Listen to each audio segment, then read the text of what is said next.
साहब प्रणाम। मैं हूं हिमांशु द्विवेदी और स्वागत है आपका हमारी खास पेशकश चर्चा में। एक बार फिर हम अपने पड़ोसी मुल्क पर ही बात करेंगे। पाकिस्तान के साथ हमारे संबंध एक बार फिर तनावपूर्ण है। ऑपरेशन सिंदूर को बीच में रोकने के बाद से ही बयानबाजी से कभी भी ऐसा लगा नहीं कि दोनों मुल्क की जमहूरियत या हुकूमत संबंधों की बेहतरी की दृष्टि से कोई कदम बढ़ा रही है। दोनों तरफ से ही इस पूरी कवायद को अपनी अपनी उपलब्धि के तौर पर बताने की चेष्टा रही। पाकिस्तान में शहबाज शरीफ सरकार की बात करें या पाकिस्तान के सेना प्रमुख मुनीर की बात करें, वो ये बताने में लगे रहे कि देखो इस मुकाबले में हमने कितना बेहतर तरीके से अपने आप को प्रस्तुत किया। वहीं भारत के संदर्भ में अगर बात करें तो भारत सरकार ने भी बताने की चेष्टा की कि हमने पाकिस्तान को सबक दिखा दिया और पाकिस्तान ने गुहार लगाई कि अब बहुत बर्बादी हो गई, अब हमें बख्श दो। डीएमओ ने फोन किया, उनकी गुहार और अपने लक्ष्य को प्राप्त कर लेने के चलते हमने कवायद को रोक दिया। पर हमने ऑपरेशन सिंदूर को रोका है, समाप्त नहीं किया। इन सबके बीच में अमेरिका के राष्ट्रपति डोनाल्ड ट्रंप ये बताते रहे कि अगर इन दोनों देशों के बीच में तनाव खत्म हुआ तो वो मेरे कारण हुआ, मेरी पहल पर हुआ। पर इन सबके बीच में बहुत कुछ चल रहा है। मुनीर लगातार बयानबाजी कर रहे हैं जिसमें वो ये भी बताते कि हमारी हालत खराब है, पर अगर हम बर्बाद हुए तो हम अपने साथ साथ आधी दुनिया को भी ले डूबेंगे। भूलना मत, हम परमाणु शक्ति संपन्न हैं और हमें लगा अगर हम डूब रहे हैं तो हम आधी दुनिया को साथ में लेकर डूबेंगे। भारत की ताकत को भी वो स्वीकार कर रहे हैं। वो बोल रहे हैं कि भारत चमचमाती हाईवे पर दौड़ती फरारी या मर्सिडीज है और हम क्या हैं, हम तो बजरी भरा डंप ट्रक हैं।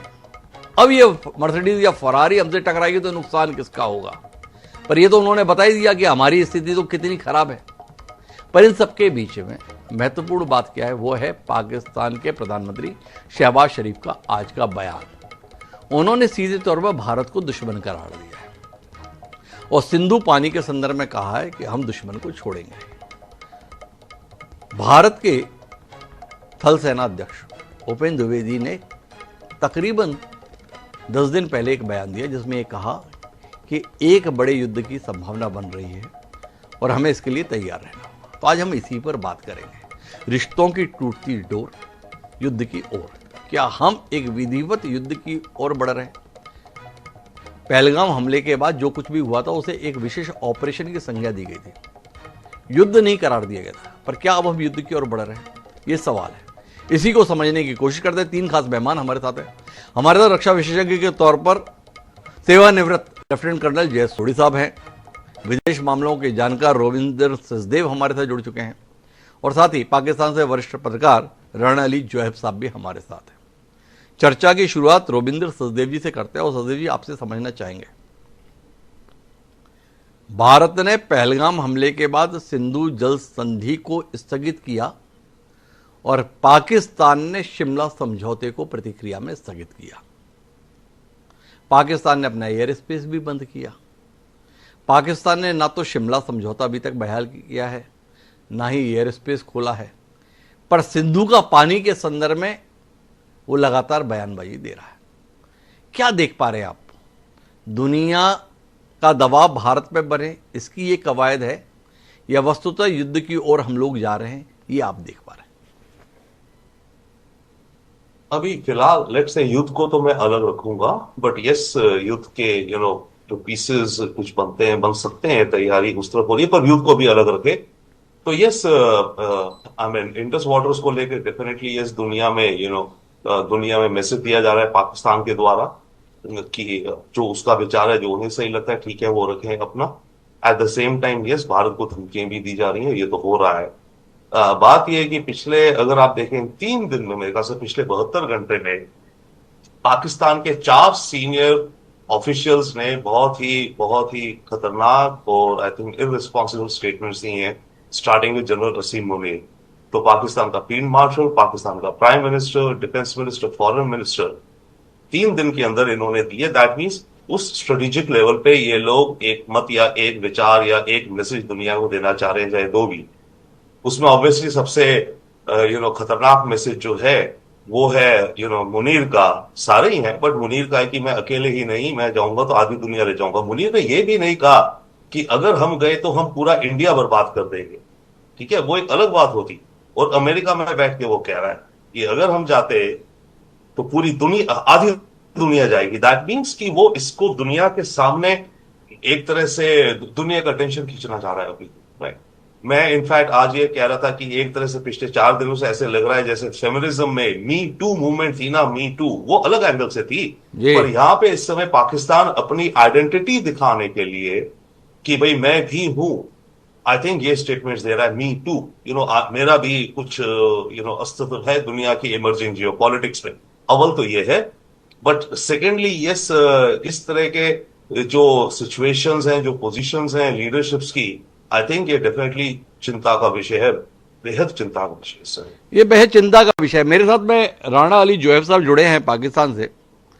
राणा साहब, अचानक बयानबाजी बड़ी आक्रामक है पाकिस्तान के सैन्य प्रमुख की भी और वहां के राजनेताओं की भी।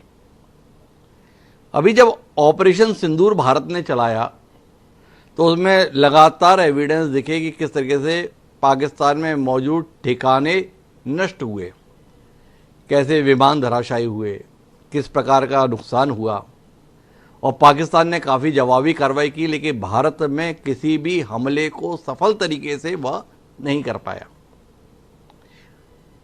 क्या चल रहा है पाकिस्तान में? पाकिस्तान की जनता को लुभाने की कोशिश कर रहे हैं शहबाज शरीफ और मुनीर ऐसे बयानबाजी के माध्यम से। वो मुनीर कह रहे हैं हमारे पास 10 मिसाइलें दागेंगे, सिंधु पे अगर बांध बनाएंगे और ढा देंगे।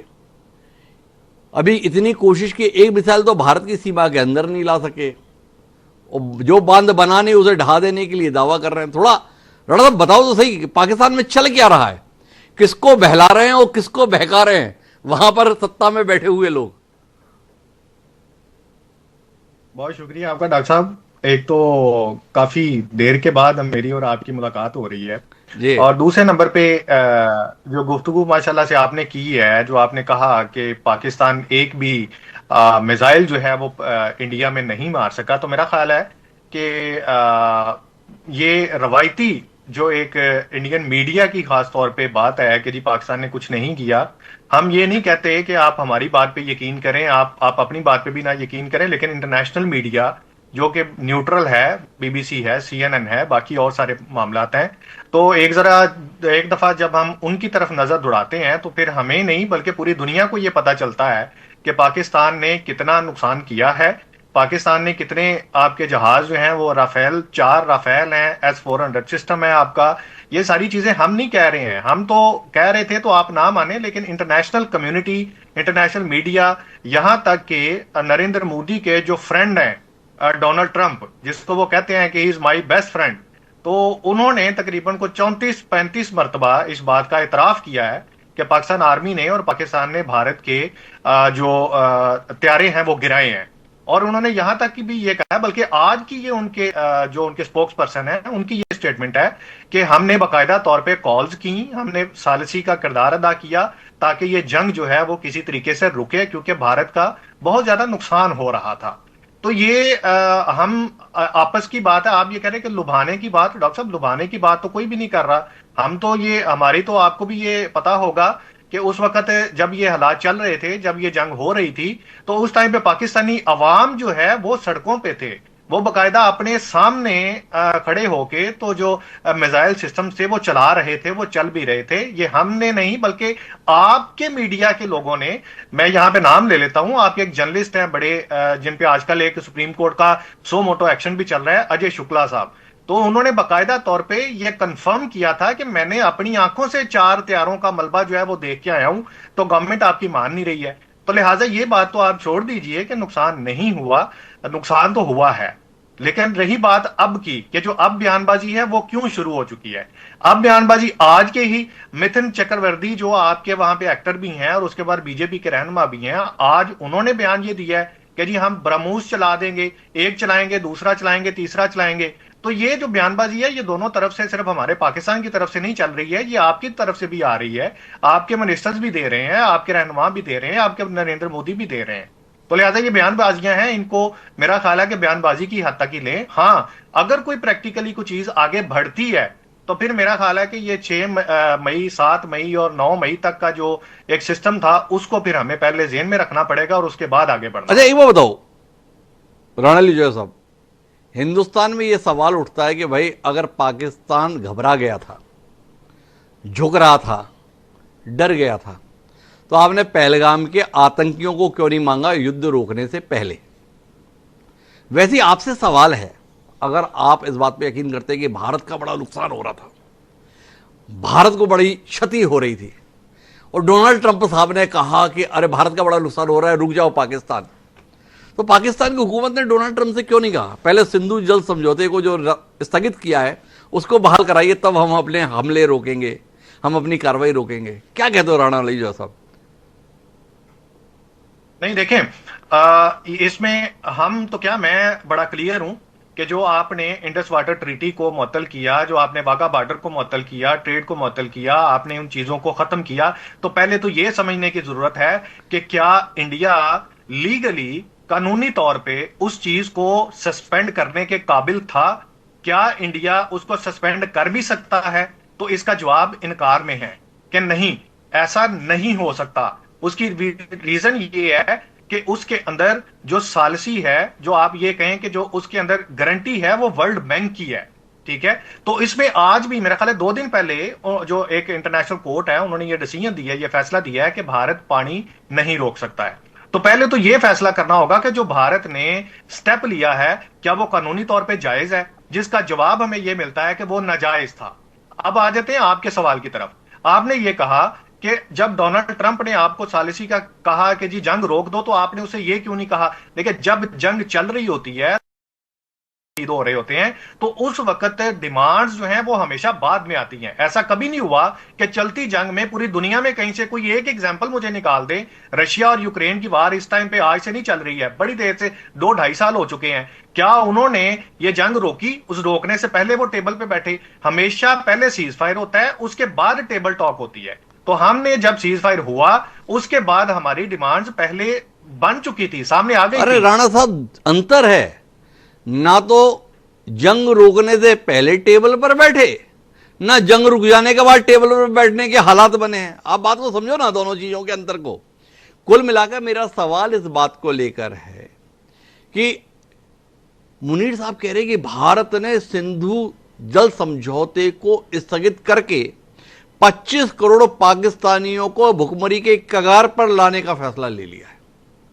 25 करोड़ पाकिस्तानियों की जिंदगी का सवाल जिस विषय से जुड़ा हुआ था, उस पर कोई कमिटमेंट लिए बगैर आपने अपनी कार्रवाई को रोक दिया। राणा साहब, अपनी सरकार से नाराज नहीं हो? अपनी फौजी ताकत को लेकर नाराजगी नहीं आपको? विषय है ना ये।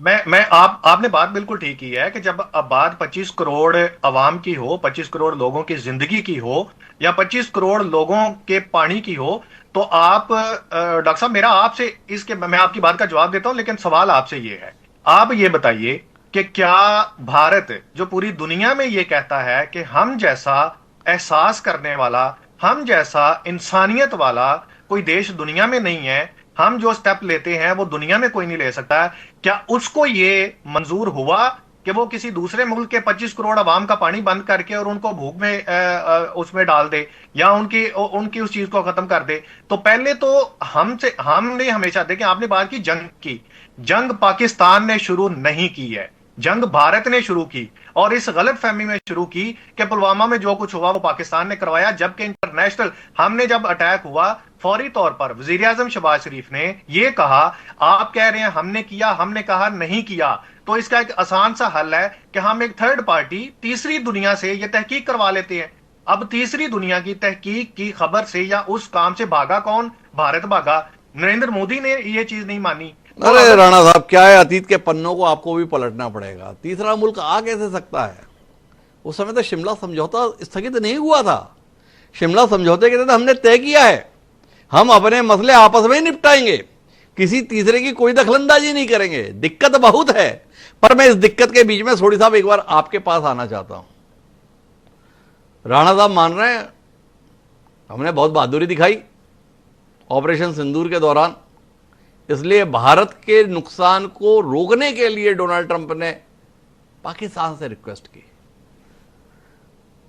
आपको क्या लग रहा है, यह बयानबाजी केवल हवाबाजी है या संजीदगी से लेने की जरूरत है? ऑपरेशन सिंदूर अचानक बीच में रुक गया था, बिना नतीजे पे पहुंचे। इसको अंजाम पे पहुंचाने की जरूरत है। जय हिंद डॉक्टर हिमांशु जी। ये मेरा सौभाग्य कि मैं आपके न्यूज चैनल पर हूं और विख्यात को पैनलिस्ट के साथ हूं। जितनी भी प्रेस ब्रीफिंग भारतीय सैनिक अधिकारियों ने की और जितनी भी प्रेस ब्रीफिंग पाकिस्तानी सैनिक अधिकारियों ने की, सबने अपने अपने दावे दिए, लेकिन सिर्फ भारत के सैनिक अधिकारियों ने जो जो प्रेस ब्रीफिंग में कहा उसके पुख्ता सबूत दिए, उसके पूरे एविडेंसेस दिए। पाकिस्तान ने आज तक कोई एविडेंस नहीं दिया। हां, बातें उन्होंने बड़ी बड़ी की। उनके एयरफोर्स के वाइस चीफ औरंगजेब अहमद ने आके बड़ी एक अच्छी पावर पॉइंट प्रेजेंटेशन दी, लेकिन एविडेंस आज तक पाकिस्तान ने नहीं दिया। दूसरी बात, जो बात है कि अंतर्राष्ट्रीय मीडिया की, मैंने ऑपरेशन सिंदूर के हर लेख पढ़ा है जो अंतर्राष्ट्रीय मीडिया में छपा है, CNN हो, रॉयटर्स हो, ब्लूमबर्ग हो। इसमें से अधिकतर जो लेख छापे गए हैं उनके लेखक पाकिस्तानी मूल के पत्रकार हैं, और क्योंकि ये पाकिस्तानी मूल के पत्रकार हैं, इन्होंने ऑब्वियसली पूरा झुकाव पाकिस्तान की तरफ रखा। उन्होंने सच्चाई का बयान नहीं किया। देखिए डॉक्टर साहब, मैं कुछ भी कह सकता हूं, कोई भी पैनलिस्ट कुछ भी कह सकता है, लेकिन बात आती है कौन एविडेंसेस देता है। और एविडेंसेस के गेम में भारत मीलों आगे रहा। भारत ने हर बात का पुख्ता एविडेंस दिया जो पाकिस्तान ने आज तक नहीं दिया है। तो पहली बात, जो सैनिक विजय की बात है, वो भारत की पूर्ण सैनिक विजय थी। ये 5वीं बार हमने पाकिस्तान को सैनिक मुठभेड़ में हराया है। 1947 से लेकर 2025 ऑपरेशन सिंदूर तक 5 हमारे बड़े मिलिट्री कॉन्फ्लिक्ट्स हुए हैं। 5 में भारत आराम से पाकिस्तान के ऊपर विजय पाई है। वो तो ठीक है सोढ़ी साहब, आगे के संदर्भ में कुछ बताओ। लगातार धमकी आ रही है, मिसाइल गिरने की बात हो रही है, आधी दुनिया को खत्म कर देने की बात हो रही है, फरारी को बजरी भरे ट्रक से भिड़ा देने की बात हो रही है। थोड़ा बात को इस दृष्टि से भी तो लेके आओ सोढ़ी साहब। कहां जाने वाले हैं दोनों मुल्क? डॉक्टर साहब, पिछले 6 महीने में 3 बयान बहुत महत्वपूर्ण है जो कि भारतीय सेना के ऊंचे अधिकारियों ने दिए हैं। पहला, 17 मार्च को जनरल उपेंद्र द्विवेदी जो कि भारतीय थल सेना के अध्यक्ष, उन्होंने बयान दिया, भारत पे 2 फ्रंट वॉर अब पॉसिबिलिटी नहीं है, रियलिटी है, यानी वास्तविकता है। उसके बाद 9 जुलाई को जनरल अनिल चौहान जो चीफ ऑफ डिफेंस स्टाफ है, उन्होंने बयान दिया कि जिस तरह से चीन, पाकिस्तान और बांग्लादेश की नजदीकियां बढ़ रही हैं, ये भारत की अखंडता और सुरक्षा के लिए बहुत चुनौतीपूर्ण होगा। तीसरा बयान कुछ दिन पहले जनरल उपेंद्र द्विवेदी ने 4 अगस्त को दिया, जब उन्होंने कहा कि भारत पे अगला युद्ध बहुत जल्दी हो सकता है। अगर हम तीनों बयान को इकट्ठे लें और जो फील्ड मार्शल असीम मुनी ने युद्ध की बात की है या पाकिस्तान के मंत्रियों ने बात की है, ये सारों का मेल एक ही जगह लेके जाता है। भारत पे चीन और पाकिस्तान बहुत जल्द 2 फ्रंट वॉर करेंगे। लेकिन ये जो 2 फ्रंट वॉर होगी डॉक्टर साहब, ये 2030 के बाद कभी भी होगी। क्यों 2030? इसका कारण बताना चाहूंगा दर्शकों को। इसी साल 19 जुलाई को चीन ने मिडॉक डैम का कंस्ट्रक्शन शुरू किया जो कि अरुणाचल प्रदेश से महज 30 किलोमीटर की दूरी पे है। और उसी वक्त पेमा खंडू जो कि अरुणाचल प्रदेश के मुख्यमंत्री, उन्होंने बन के आएगा। आज तक मैंने आपके चैनल पे 6 डोमेन्स ऑफ वॉर की बात की है, लैंड, सी, एयर, साइबर, इलेक्ट्रोमैग्नेटिक स्पेक्ट्रम और स्पेस। आज मैं 7th डोमेन ऑफ वॉर की बात करता हूं, वो है पानी। यानी भारत पे जो 2 फ्रंट वॉर होगी 2030 के बाद, वो 7 मोर्चों पे लड़ी जाएगी।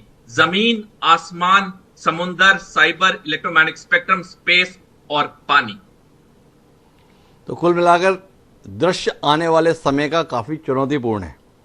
मैं राणा साहब रविंद्र जी के पास आखिरी टिप्पणी के लिए जाऊं, उससे पहले आपसे समझना चाहता हूं, आम पाकिस्तानी की मंशा क्या है?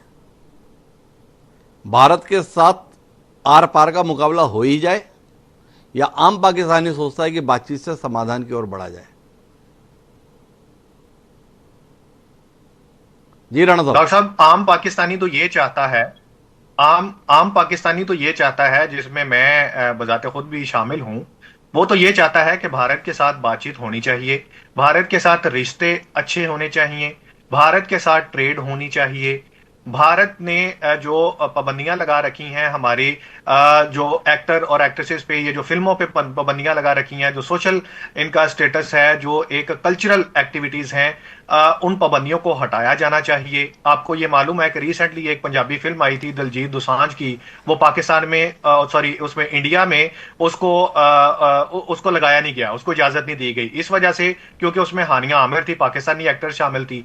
तो मेरा ये ख्याल है कि पाकिस्तान के तो उसके बाद चल मेरा पुत अभी चौथी फिल्म जो है वो आ रही है, उसमें पाकिस्तानी एक्टर है और वो भी इंडिया नहीं लगेगी। क्यों? क्योंकि उसमें पाकिस्तानी लोग काम कर रहे हैं। तो मेरा ख्याल है कि पाकिस्तानी लोग तो आपके साथ मोहब्बत करते हैं, वो अच्छे ताल्लुकात चाहते हैं, लेकिन इस वक्त जो इक्तदार में बैठे नरेंद्र मोदी और बीजेपी हुकूमत है, उनकी पॉलिसी ही पाकिस्तान के खिलाफ है, वो उनकी सियासत ही पाकिस्तान के अगेंस्ट चलती है और मुसलमानों के अगेंस्ट चलती है। जो मेरे एक बीच में टिप्पणी है, नरेंद्र मोदी ने जब शपथ ली थी 2014 में, तो शहबाज शरीफ के बड़े भाई नवाज शरीफ को खासतौर पर बुलाया था शपथ ग्रहण समारोह में शामिल होने के लिए। तो यही भाजपा थी, यही नरेंद्र मोदी थे, लेकिन कोशिश तो इस दिशा में हुई थी। नरेंद्र मोदी और भाजपा को लेकर तो आप इस राय पर पहुंचे कि ये मुसलमानों के खिलाफ है और पाकिस्तान के खिलाफ है, पर जो पाकिस्तान के सैन्य प्रमुख हैं मुनीर साहब, उनको आप कहां खड़ा देखते हैं? वो भारत के साथ दोस्ती के लिए बड़े बेसब्र हैं, भारत के साथ अच्छे रिश्तों के लिए बड़े बेसब्र हैं, भारत के साथ भाईचारे के संबंध के बड़े पक्षधर हैं, या उन्होंने भी कसम खा रखी है अगर मुझे पद पर रहना है तो भारत के साथ रिश्तों में तनाव रहना बड़ा जरूरी है? राणा साहब देखिए अपना डॉक्टर साहब, जो एक डिप्लोमेटिक टाइज है ना, डिप्लोमेटिक रिलेशन है पाकिस्तान और इंडिया के, वो ऑब्वियसली सियासी उस पे टेबल पे बात होगी, वो प्राइम मिनिस्टर तो पीएम बात होगी। जहां पे बात है जनरल आसिम मुनीर की, तो आप मुझे ये बता दीजिए कि क्या इंडियन आर्मी का आर्मी चीफ ने कभी ये बयान दिया है कि वो पाकिस्तान के साथ अच्छे रिश्ते चाहते हैं या पाकिस्तान के साथ अच्छी बात होनी चाहिए? एक आर्मी चीफ है, उसका काम है मुल्क की हिफाजत करना। तो अगर दुश्मन उस मुल्क के ऊपर गंदी नजर डालेगा या उस पर हमला करने की कोशिश करेगा, तो वो ये इस सूरत में कैसे कह सकता है कि मैं इंडिया उस मुल्क के साथ अच्छे ताल्लुकात? अरे एक बार बताओ राणाली, जो सब आसिम मुनीर तो खुद ही अपने देश के प्रति अच्छी निगाह नहीं रखते, भारत को वो फरारी और मर्सिडीज के रूप में देखते हैं और खुद को बजरी भरा डंप ट्रक बताते हैं। इतने बुरी निगाह से अपने देश को कौन सेना प्रमुख देखता है? यही अपने देश के प्रति जज्बात है आसिम मुनीर का। डंप ट्रक, रेत से भरा हुआ, बजरी से भरा हुआ। जी राणा साहब, उसमें ये बड़ी मजेदार आपने बात की है, ये बड़ी बड़े मजेदार आपने बात की है। इसमें हमारे यहाँ भी बड़ा चर्चा हुआ कि उन्होंने जो एग्जाम्पल दी है वो इस तरह से दी है। हाँ देखिए, इस बात को तो कोई भी ये मानने के लिए वो नहीं है कि आपके पास टेक्नोलॉजी है, आपके माशाल्लाह हर उसमें फील्ड के अंदर बड़े अच्छे लोग हैं, लेकिन बात यहां पे आके खत्म हो जाती है कि जब जिस पाकिस्तान के साथ को लेकर इंडिया में बीजेपी और नरेंद्र मोदी अपनी सियासत ये चमका रहे थे, ये कहकर कि जी हम पाकिस्तान को किसी भी टाइम खत्म कर सकते हैं, जिस को बुनियाद बनाकर वो वोट लेते हैं। उन्होंने एक छोटा सा ट्रेलर जारी किया और ट्रेलर जारी करने के बाद उन्होंने उसका रिजल्ट देख लिया। मैं सोडी साहब से बड़ा सहमत हूं, अक्सर ये मेरी मतलब दूसरे टीवी चैनल्स पे भी इनके साथ मेरा और इनका आमना सामना हो जाता होता है। तो इस जंग से पहले ये अक्सर ये कहते होते थे और आज भी उन्होंने वही बात की है कि एक महायुद्ध होगा, लेकिन इसके बाद जब आपके ही टीवी चैनल्स के ऊपर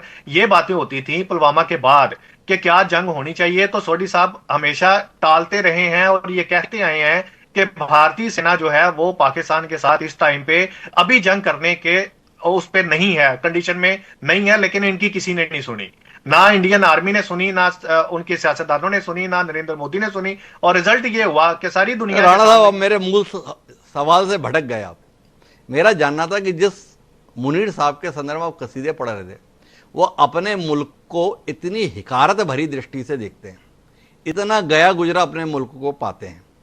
वो उदाहरण देते तो ये देते कि हाईवे पर दौड़ती मर्सिडीज या फरारी किसी टैंक से टकराएगी तो उसका क्या हश्र होगा। उन्होंने खुद माना हमारे मुल्क की हालत कितनी बदतर है, कितनी खराब है। डंप ट्रक, ट्रक भी नहीं कहा, डंप ट्रक बजरी से भरा हुआ, और फिर भी आपको लगता है कि यह सैन्य प्रमुख होने के लायक है। पाकिस्तान के लोगों में गुस्सा नहीं है कि क्या इस व्यक्ति की अपने देश के प्रति छवि है और क्या दुनिया के बीच में यह छवि लेके जा रहा है?